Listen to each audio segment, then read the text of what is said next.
This is the Spotlight segment. Stay tuned for premium interviews, device unboxing and more.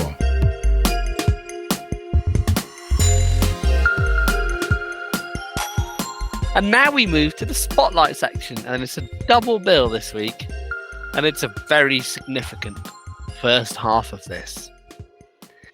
In Samsung's fair city, where the phones are so pretty, John Dyer first set eyes on the Galaxy Fold, with its screen broad and narrow, and its left and right arrow, crying flippies and foldies, a slide, oh. So, John, what happened at... Thank you. What happened at Galaxy Unpacked? What are you doing about it? Well, ironically, the phone you just sang about is the one thing I did not buy. So I ended up pre-ordering the Flip, a tablet, and a watch. They have you, don't they? They totally have you in their pocket. Yeah, Oh, they do. They got me with the deals again. I just can't pass up some of those deals. So talk to us about that. What are these things and what are the deals? So, well, like they usually do, they have free memory upgrades. So basically, you pay the entry level for something and you'll get the bump up. So I got the 512 gigabyte version for the price of the 256 gigabyte version. And then they're also giving decent trade-in values. Like my Pixel 6 Pro, or 7 Pro, sorry, they're giving $600 for, which is actually really good for that device. I couldn't sell it. I could probably sell it for $600, but then, after eBay fees and all that, it's more like $500. So I'm actually making more by trading it in. And, so very generous trade-in offers. And then they have, like, if you buy, and this is what got me because I wasn't considering the watch, but you get 50% off of the watch if you get a phone. So the version of the watch I got, which is the classic 47 millimeter, it's $430, but I got it for $215 because I was also buying a phone. And what devices? These are 5 thingies, aren't they? So is it the Flip 5, the 5 Flip? What are these things called? Z Flip 5, and then the Watch 6 Classic, and then they also announced tablets. So there's the Tab S9, S9 Plus, and S9 Ultra. And are they screen size differences or power? Well, I imagine they are. There may be some power differences, but does the S9 and the S9 Ultra, are they different screen sizes?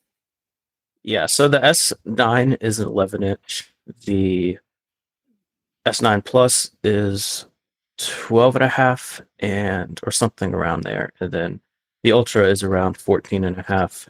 But this year, all of them have AMOLED screens, which in the past the smaller one, the 11-inch, had an LCD screen. So me being low vision, that's why I always skipped out on that base one because I needed like the brighter screen with more contrast. Do they still come with 45 watts of charging adapter, or it's improved?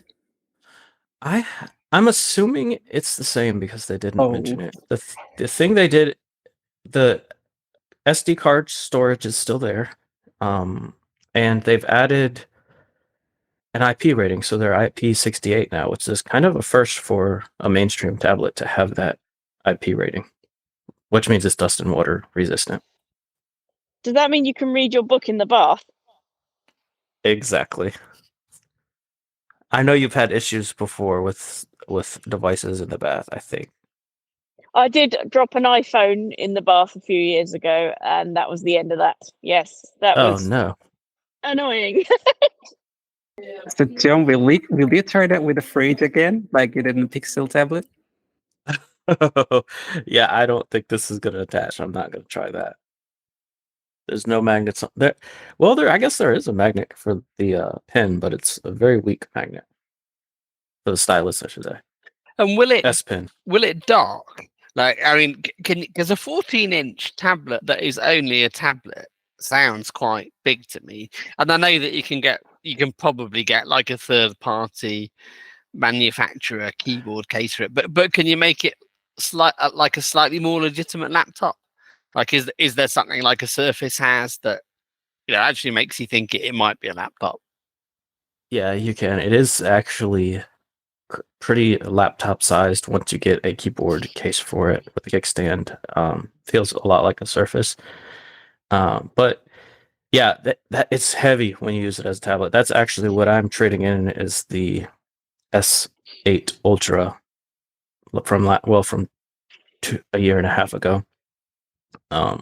So I'm downgrading, I guess you could say, to a smaller size, but it's going to have better processor, more storage, IP rating. And can you make that look like a laptop as well if you want to? Like it for the Probably, smaller ones? Yeah, probably. I think the keyboard is a lot smaller, so not as comfortable, but you can. But Samsung will do that. You won't have to do that via a third party. There's a thing you can get for that. Yeah. I remember the happy days where the number after a tablet indicated its screen size. That was a lovely thing for a few years, and you knew that if it said 7, it was a 7-inch screen, and if it said 8, it was an 8-inch screen. If it said 10, it was a 10-inch screen. That has all died. It died a while ago, I know, but I regret that. Good old days, because there are no 7-inch tablets anymore, and it's really sad. No. That is where there's a tablet missing kind of in Samsung's premium lineup. There's no 8-inch tablet like the iPad mini, that is the sweet spot for a lot of people. That's what they want in a tablet. Samsung does offer an 8-inch tablet, but it's a very low end. The Tab A7 Lite is actually 8 inches, but they've never sold like a premium 8-inch tablet for whatever reason. And then they wonder why everyone sticks with Apple mini iPads. They're missing a trick there, aren't they? Really? Yeah, I think they might be trying to honestly. I mean, this is like a conspiracy theory, but they might be trying to force you into like buying the Fold. Why do you need an 8-inch tablet when you could have a phone that unfolds into an 8-inch tablet? Are they cheaper, the tablets, than the Fold, or are they about cheaper. Similar price? A lot cheaper, The tablet's be way cheaper. It's $1,800.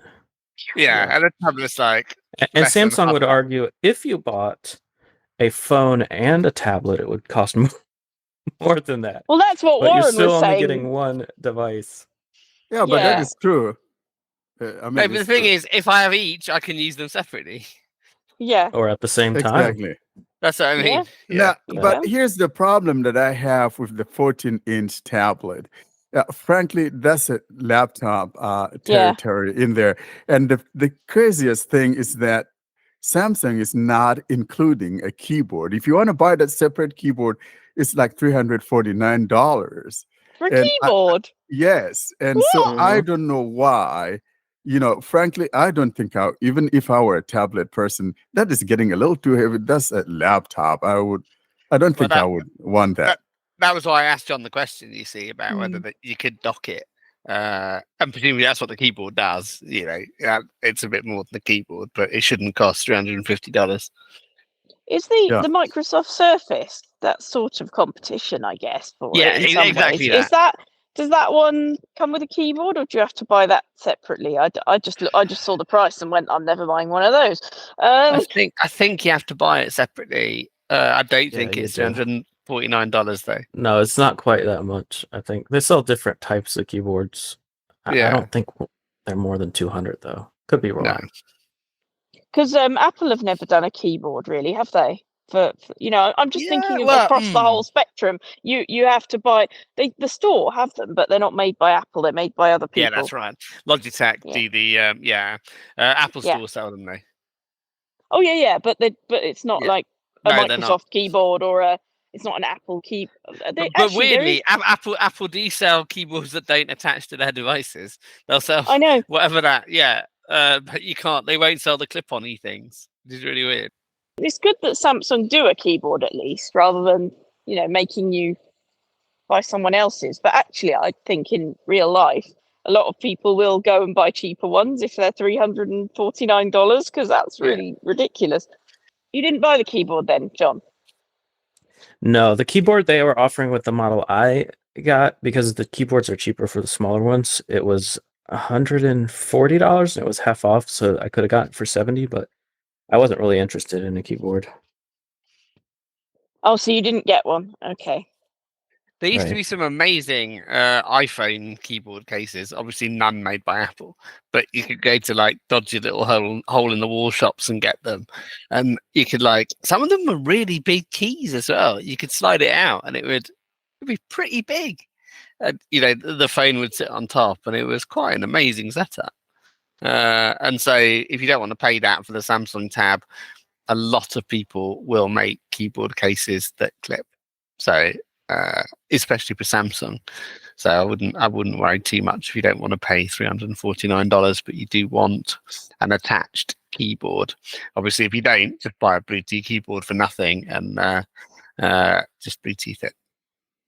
Yeah, actually, when I got the Tab Ultra I keep saying last year, a couple of years ago, it was they gave you the $350 keyboard for free if you pre-ordered, and I was like, okay. I didn't even open it. I just put that thing right on eBay. It's got like 200 and something for it. Yeah, why not? That's what I did with my Sony headphones when I got my Sony Xperia phone. Why did you get a new watch? What's new in the watch that made you go, oh, I want that, apart from that it's Samsung and you are in love with Samsung? Well, they have a new chipset, and I'm hoping that makes TalkBack run a little better. They have brought back the rotating bezel. Last year, all the Galaxy Watch 5 models, none of them had the physical rotating bezel. They all had the touch bezel. Yeah. So I'm happy that they're bringing that back. I was gonna trade in my Watch 4, because they're giving, if you have a Watch 4 Classic, they'll give you $200 off towards the Watch 6 Classic. But after seeing the other deal where I could get half off, I actually saved more money not trading it in. So I'll just end up putting my Watch 4 on eBay and just selling it. So at the moment, Watch 4 is what you've got. The Watch 4 Classic. That's what I was asking. Why I was asked, because I've got the 5. So I think that seems to be, well, it's certainly a lot faster than my old one, but that was really old.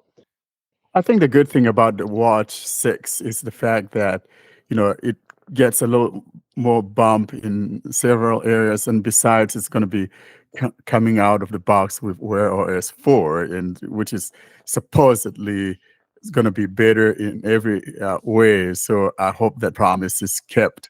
And frankly, we'll probably have a better experience with this compared to the other ones. When you get the new watch, I'll be really interested to know what your setup experience is like, because when I had to reset my watch in order to pair it with my new S22, because I'd been using it with my S20 FE before. And before I could do anything like pair it with the phone so that TalkBack would work and stuff, I had to, someone sighted had to choose the language and the region and stuff. So I'll be really interested to know how you get on with setting that up. Yeah, I'll let you know. If I don't record a setup, I'll at least comment on what the setup experience is like. Yeah. What was it like for your Watch 4? Did you have to do that, or? So I never even touched the watch, honestly. As soon as I powered it on, it popped up a pop-up on my phone saying set up your Galaxy Watch, and I just hit OK, and then it paired it, and it said you have TalkBack enabled. Do you want that enabled on your watch as well? And I said yes, and then it turned it on. Yeah, mine did that, but I had to choose the region and language first. Maybe when you buy it in the shop or online, that someone's done that already for your region. It was a bit silly, that reset thing. It was a bit silly. I know that when I set up my Watch 4, a couple years, or when did that thing come out? It looks like it's a long time ago. Actually, I set mine up directly from the watch. I enable accessibility right on there. And I think I had a recording on it on our YouTube channel, but you can do that, or you can set it through the phone, or just enable accessibility directly from the watch itself. And, as you can see, the Mop Void that I unboxed a little while ago, just like the Pixel Watch, you could also just enable accessibility right on the watch. So the Samsung one is like that too. If you don't want to do with the phone, of course, they will all go to the phone, but you can always enable accessibility right there. And the reset feature, that's the one thing we don't like, is the fact that if I want to change phones and pair it to a different phone, then you have to go reset the watch before you could pair it to a new different phone. So that's a pain point there that I know some of us have been talking about, and I hope that Google will fix this one of these many days. But didn't you need to have eyes to turn on accessibility on the watch, though, Warren? No, I didn't. Oh. No. Well, I couldn't do it. The language and region thing got in my way. It wouldn't let me do anything till that was done. Very annoying.